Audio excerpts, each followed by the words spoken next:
semua masyarakat yang berkesempatan hadir pada siang hari ini untuk mengikuti sosialisasi. Assalamualaikum warahmatullahi wabarakatuh. Waalaikumsalam warahmatullahi wabarakatuh. Yang kami hormati adik-adik mahasiswa Fakultas Ilmu Pendidikan Universitas Negeri Gorontalo yang alhamdulillah hadir bersama kita pada kesempatan ini. Yang saya hormati Bapak Ibu masyarakat yang sempat hadir pada hari ini. Untuk kita panjatkan kehadiran Allah Subhanahu wa Ta'ala karena dengan izin dan kuasa Tuhan kita masih diberikan kesehatan, kesempatan untuk bersama-sama dengan hari ini dalam rangka bimbingan konseling di masyarakat dengan tema pilihan kita hari ini dan juga masa depan yang negatif. Pada kesempatan ini ada beberapa hal yang perlu saya sampaikan. Yang pertama, permohonan maaf dari kami selaku aparat desa yang mewakili dari kepala desa.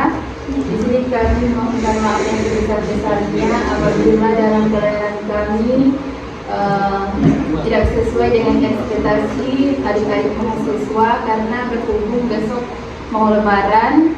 Jadi tadi ini kami aparat desa dan kepala desa ini cepat pulang, cepat kembali ke rumah. Jam 3 kami sudah pulang dan pada sebelumnya itu kami sudah mendengar juga dari saudara Rio kalau yang mana ada pertemuan di jam 1, tapi alih-alih juga diulur menjadi jam 4. Jadi hal ini kami tidak sempat koordinasi lagi dengan teman-teman. Nah, jadinya seperti ini.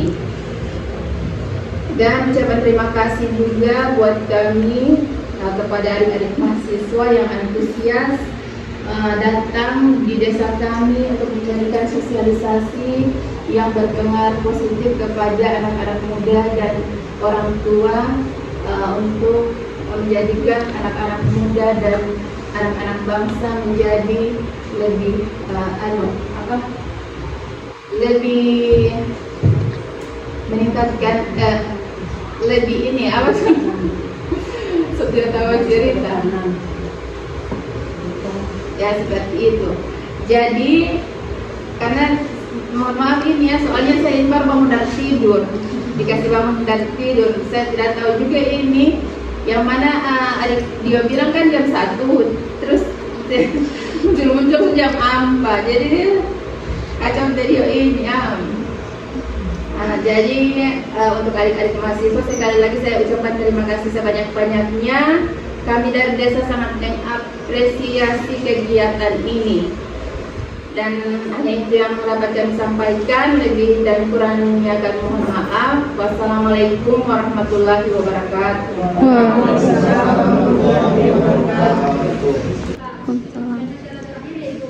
Selanjutnya kita akan memasuki dari hal-hal negatif. Melalui kegiatan ini, diharapkan kita semua dapat memahami pentingnya memiliki pergaulan dan tindakan yang baik demi masa depan yang lebih cerah dan terhindar dari hal-hal yang negatif. Untuk materi saya persilakan. Baik, Assalamualaikum warahmatullahi wabarakatuh. Selaku mahasiswa dari jurusan bimbingan dan konseling, pada kesempatan kali ini saya akan menjadi pemateri yang akan membahas mengenai pilihan yang kita ambil hari ini menentukan masa depan tanpa harus terlibat dalam hal negatif. Oke, baik. Sebelumnya di sini sasaran kami sebenarnya adalah remaja muda. Mengapa kami memilih remaja muda? Karena remaja muda merupakan generasi yang penerus bangsa. Nah, dalam hal ini ada banyak sekali hal yang harus kita sampaikan kepada remaja muda, terutama mengenai hal yang beberapa hal yang akan menunjang ke depannya nanti. Namun di sini tidak luput juga karena ada orang tua pasti memiliki anak yang wajib disampaikan juga. Nah, di sini yang pertama, dalam hidup itu pasti kita memiliki banyak pilihan, entah itu kita memiliki pilihan yang baik maupun buruk. Nah, karena yang dapat mengembangkan potensi kita, seperti penggunaan teknologi yang baik untuk mencari pelajaran, mencari informasi pekerjaan, dan lain sebagainya. Nah, sedangkan anak-anak yang teman-teman yang memberikan dampak positif, pasti dia itu akan mengajak teman kita untuk seperti menggunakan media sosial sebagai media untuk judi online, untuk memulai hal-hal yang negatif seperti membuat instastory saat sedang mabuk, itu kan merupakan hal-hal yang negatif, lalu diupload diunggah di media sosial. Nah, bahaya ikut-ikutan. Di sini pasti banyak sekali kasus yang awalnya itu ikut-ikutan lalu terjerumus, seperti merokok, minum minuman keras, mengonsumsi obat-obatan. Di sini kan pasti banyak sekali ada beberapa mungkin sudah aktif merokok aktif. Nah, pas ada anak-anak yang mulai dekat dengan dia mulai menawarkan untuk mencoba, ayo coba rokok. Nah, itu cara kita menentukan pilihan. Seperti yang kakak bilang tadi, kalau orang coba pilih jurusan, kebanyakan orang mengikuti kata orang tua, sedangkan itu orang bukan minat situ. Tetapi bagaimana jika kami bukan tidak memilih pilihan, tetapi itu jalan satu-satunya. Jalan satu-satunya dari kayak misalnya orang tidak kayak orang mau itu orang tua mau di situ, tapi orang tidak mau. Tapi orang harus terpaksa tapi itu kemauan orang tua karena ada beberapa faktor yang tidak memungkinkan untuk memilih pilihan lain. Kayak orang kalau mengikuti orang pergi misalnya kayak orang mau kuliah di luar atau orang tetap harus bertahan di pilihan orang tua itu. Bagaimana cara orang agar kayak orang suka mengikuti orang sendiri, tapi di sisi lain orang tidak kayak di contoh kan faktor ekonomi sekarang ini sangat sulit. Jadi orang mau tidak mau orang harus tetap berada di ekonomi tersebut. Bagaimana cara kita supaya kayak pada prinsip iya baik berdasarkan kita pendidikan perkuliahan itu kan berbeda-beda. Nah, ada anak yang terpaksa memilih pilihan itu, sedangkan itu tidak sesuai dengan pilihannya dia, tidak sesuai dengan passionnya dia. Nah, nanti di dalam perkuliahan itu dia tidak bisa fokus, terdapat tekanan, apalagi teman-teman yang ada di dalamnya itu tidak mendukung. Nah, pengaruh lingkungan dan teman dalam kehidupan sehari-hari, teman memiliki pengaruh yang sangat besar. Nah, biasanya itu dia dapat memberi arah yang baik maupun arah yang buruk. Nah, di sini sangat menyarankan untuk kepada teman-teman sekalian memilih teman-teman yang baik, karena zaman orang memilih pilihan, tapi anak itu salah memilih juga, lebih memilih pilihan orang tua, sedangkan itu tidak sesuai dengan keadaannya sendiri. Nah, kebanyakan sekarang banyak kasus anak-anak itu lebih mengikuti keinginan orang tua dalam menentukan pekerjaannya, perkuliahan. berpendapat mengenai hal ini. Kira-kira bagaimana dengan orang yang baru tertular tapi tidak menunjukkan gejala fisik, ciri-ciri itu, apakah dia mengidap HIV atau tidak, tapi dia sudah berinteraksi dengan manusia lain, dengan orang lain.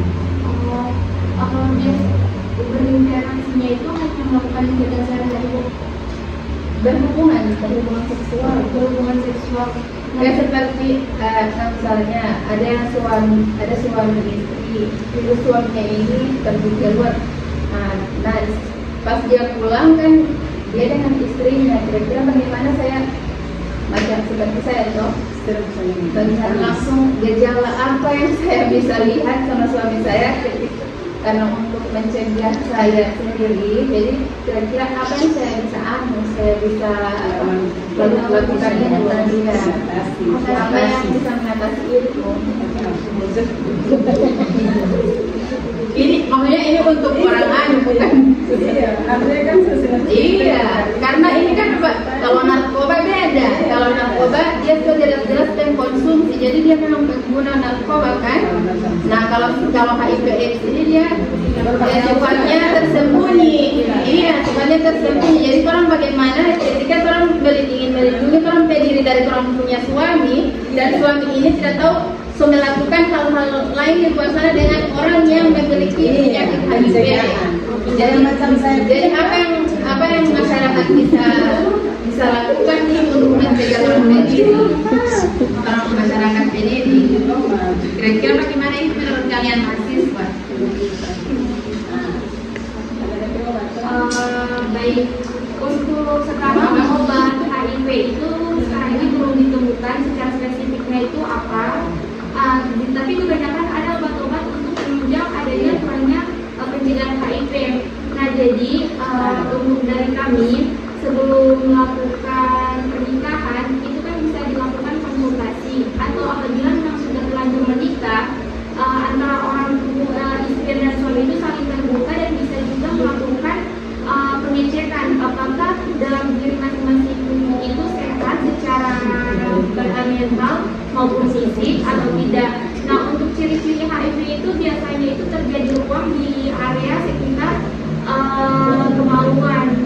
virus. Menjauhinya. Nah, itu merupakan bagian dari ciri-ciri HIV. Sekarang begini ya. Namanya HIV.